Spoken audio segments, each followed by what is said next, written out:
Oi pessoal, tudo bem por aí? Eu me chamo Rebeca Louise, sou professora de inglês e consultora de comunicação e é um prazer estar aqui fazendo parte do Mulheres de Sucesso junto com o Sebrae. Eu estou aqui ansiosíssima para falar para vocês sobre esse tema que eu sou apaixonada, que é a comunicação. Essa habilidade que hoje em dia permite que a gente consiga mudar qualquer área que a gente quiser da nossa vida. E é para isso que eu estou aqui hoje, para te ajudar a dar esse pontapé inicial através da comunicação. A gente sabe que a comunicação atualmente, ela vem mudando muito e ajudando muitas pessoas de forma geral a se empoderarem. E isso é ótimo. Só que, infelizmente, muitas mulheres ainda não conseguem se posicionar da forma que elas gostariam, porque ao longo da trajetória de carreira delas, infelizmente, elas passaram por diversos tipos de violência. Além de tudo isso, a gente também tem uma educação cultural muito forte, no sentido de que a mulher tem que ficar ali guardadinha, não pode falar tanto a opinião dela. Isso vai tolhendo muito a mulher, muito a autoconfiança dela e, consequentemente, a forma de ela se posicionar. Só que o que eu acho incrível da onda do empreendedorismo feminino é que foi o espaço que a mulher encontrou para si mesma de criar um lugar de conforto para ela. E nesse lugar de conforto para ela, ela fica à vontade, livre para poder explorar todas as possibilidades que ela quiser da forma que ela achar melhor. Então, falando de possibilidades, vamos começar a falar de comunicação. E eu não poderia começar falando de comunicação de outra forma sem começar pelo autoconhecimento. E aí você pode pensar, peraí, mas comunicação não tinha que ser algo mais prático, partir direto para a técnica? Não necessariamente. Eu vou contar a minha história aqui como exemplo para vocês, para que fique tudo bem explicadinho. Seguinte, eu nunca tive problema ao longo da minha vida de usar a comunicação. Eu sempre tive muita facilidade de criar relacionamento com as pessoas e eu sempre adorei isso, né? Sempre fluiu muito naturalmente. Mas eu comecei a perceber que tinham determinadas situações, algumas que eu precisava me expor um pouquinho mais, e isso me deixava altamente desconfortável. E aí eu comecei a ficar numa crise, né? Eu não entendia por que às vezes eu estava tão confortável e outras vezes eu ficava tão desconfortável a ponto de não conseguir falar aquilo que eu planejei. Então, dava branco, meu corpo começava a se mexer aqui sozinho, acontecia tudo, exatamente tudo o contrário daquilo do que eu tinha pensado. Só que, coincidentemente, nesse mesmo período, eu já tinha decidido que queria ser professora, e aí foi quando eu resolvi fazer o meu primeiro curso de comunicação e oratória, porque eu falei, eu vou precisar disso direto a partir de hoje na minha vida. Então, o que é que eu quero destacar aqui para vocês? Se eu não tivesse percebido os meus bloqueios e não tivesse começado a questionar eles, eu talvez nem tivesse feito meu primeiro curso de comunicação e oratória, e talvez eu nem pudesse estar aqui ajudando vocês hoje. Então, antes de mais nada, antes de qualquer técnica, vocês precisam olhar para vocês e entender o que está bloqueando vocês. Então, número 1, anota aí. Quais são os teus bloqueios? O que é que acontece, o que é que passa na tua cabeça na hora que você precisa se comunicar? Aspecto número 2. Percebe aí de que forma que eles se manifestam. Quais são realmente as reações fisiológicas que você sente aí, que te impedem também de se comunicar? Terceiro aspecto, entende em qual momento que eles aparecem. Quando você vai fazer alguma apresentação no Instagram, só quando vai gravar vídeo, quando você precisa falar com o cliente. Então, qual é esse momento? Mapeia isso aí também.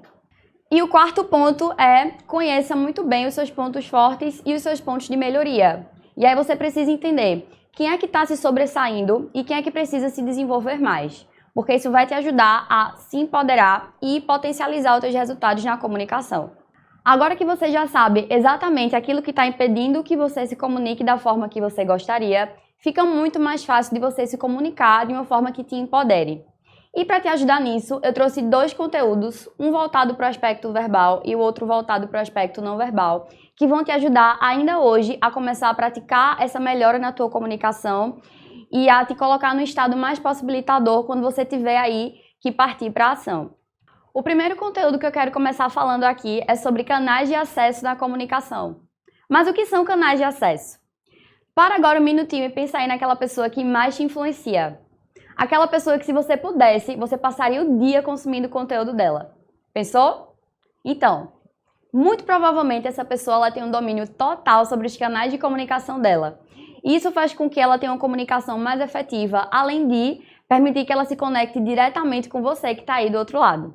Então, canais de acesso são as formas pelas quais a gente passa a informação, mas também como a gente percebe essa informação. E existem 3 tipos de canais, que são visual, auditivo e sinestésico. Antes de começar falando um pouquinho sobre cada um deles, eu gosto sempre de ressaltar aqui que todos nós temos os 3 canais. A questão é que sempre vai ter um canal que vai se sobressair mais que o outro, tá? Então vamos lá. O primeiro canal é o canal visual. Normalmente as pessoas que têm esse canal mais em evidência, elas gesticulam bastante e falam de forma mais acelerada, porque os pensamentos também são mais acelerados. Elas podem ser facilmente estimuladas ou desestimuladas pelo ambiente, porque todo e qualquer recurso visual vai chamar muito sua atenção. O segundo canal é o canal auditivo. E como o próprio nome já diz, as pessoas que têm mais sensibilidade a esse canal, elas se conectam muito com tudo aquilo que elas ouvem.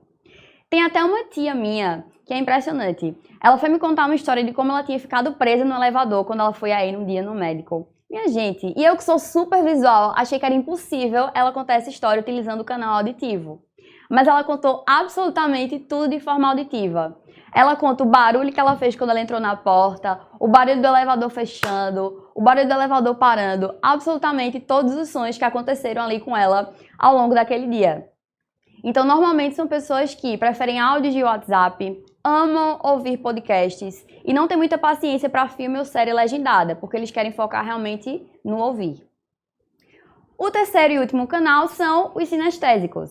Majoritariamente, os sinestésicos somos nós, mulheres, porque os sinestésicos são aquelas pessoas que são muito conectadas pela emoção. Então, essas pessoas, elas precisam experienciar as situações para que elas possam gerar uma emoção e conseguir memorizar através disso. Então, são pessoas que sempre vão descrever como elas se sentiram em determinada situação ou com determinadas pessoas. Agora, muito importante, o canal principal para você utilizar sempre é o canal do outro. Agora, preste atenção nisso. Quando a gente tem mais de um interlocutor, a gente não tem como saber qual é o canal principal ali de todo mundo. Então, por isso que é ideal que você conheça e domine os seus canais primeiro, para que você possa incorporar isso na tua comunicação e, quando você precisar falar com um número maior de pessoas, você consiga utilizar os 3 na tua fala e conseguir atender todo mundo que está ali te ouvindo. O segundo conteúdo, ele diz respeito à nossa comunicação não verbal. E a gente sabe muito bem aqui que o nosso corpo, ele fala tanto, às vezes até mais, do que aquilo que a gente verbaliza. Então, para ajudar vocês a praticarem e se empoderarem aí através do corpo, da gesticulação de vocês, eu trouxe o conteúdo de arquétipos. Mas o que são arquétipos? Arquétipos é um conceito trazido por Jung e, basicamente, são modelos de comportamento que a gente consegue reconhecer a nível inconsciente. E por que é tão importante a gente incorporar os arquétipos na nossa comunicação? Porque a nossa comunicação ela fica mais clara, mais fluida e ajuda a guiar o teu interlocutor no sentido da intenção do teu discurso. Então, queira você se preparar para uma palestra, para gravar um vídeo no seu Instagram ou para falar com um cliente, você pode e deve utilizar os arquétipos de maneira assertiva. Para te ajudar a começar essa jornada, eu trouxe aqui 5 principais arquétipos que eu acredito que já vão te ajudar bastante nesse processo. O primeiro arquétipo que eu gostaria de falar é o arquétipo do mestre. O mestre, basicamente, é aquela figura que está ali para te ensinar, para te dar um passo a passo. A exemplo disso, a gente tem os professores e eu aqui estou utilizando bastante esse arquétipo para dar essas dicas para vocês. O segundo arquétipo que eu gostaria de trazer aqui é o arquétipo do visionário. Esse arquétipo é aquele famoso imagina aqui. Então, ele ajuda você a conduzir o seu cliente a se imaginar consumindo o teu produto em alguma situação que seja muito confortável. E isso torna ele muito mais propenso a concluir a compra. O terceiro arquétipo que eu gostaria de trazer aqui para vocês é o arquétipo do bobo. Esse arquétipo, como o próprio nome já fala, ele te ajuda a trazer leveza para os ambientes. Então, normalmente, quando você está numa reunião ou numa situação de muita tensão, você solta um sorriso, solta de repente alguma brincadeira, claro, tudo isso contextualizado, tá? Mas isso te ajuda a melhorar o ambiente e torna também a situação mais favorável para você. O quarto arquétipo é o arquétipo do guerreiro. E esse arquétipo, ele é a chamada para a ação. Vocês podem perceber esse arquétipo bastante em discursos motivacionais. Eles precisam aumentar o tom de voz, precisam se movimentar mais, subir a energia para realmente gerar aquela emoção nas pessoas e conseguir atrair o público-alvo. O quinto e último arquétipo é o arquétipo do curador. Esse arquétipo, diferentemente do arquétipo do mestre, ele vai ajudar você a fazer as perguntas certas e, consequentemente, você que vai encontrar as suas respostas e o seu caminho. Como exemplo desse arquétipo, a gente pode citar aí os psicólogos. Eles nunca vão fornecer pra gente um passo a passo, mas eles sempre vão guiar a gente e ajudam a gente a se questionar para que a gente consiga encontrar aí as nossas próprias respostas. Então agora que você tem essas ferramentas que podem te ajudar a começar a se comunicar da forma que você gostaria, comece a praticá-las a partir de hoje. Lembre-se sempre que a comunicação ela é uma habilidade que a gente precisa desenvolver constantemente, todos os dias, com todas as pessoas que a gente convive. E se você quiser mais dicas de como se comunicar melhor, tanto na sua vida profissional como na sua vida pessoal, é só me seguir lá no @RebeccaLouise. E quem tiver mais alguma dúvida, eu também me coloco super à disposição no direct. E desde já, eu me coloco à disposição para ajudar você a dar voz à sua voz.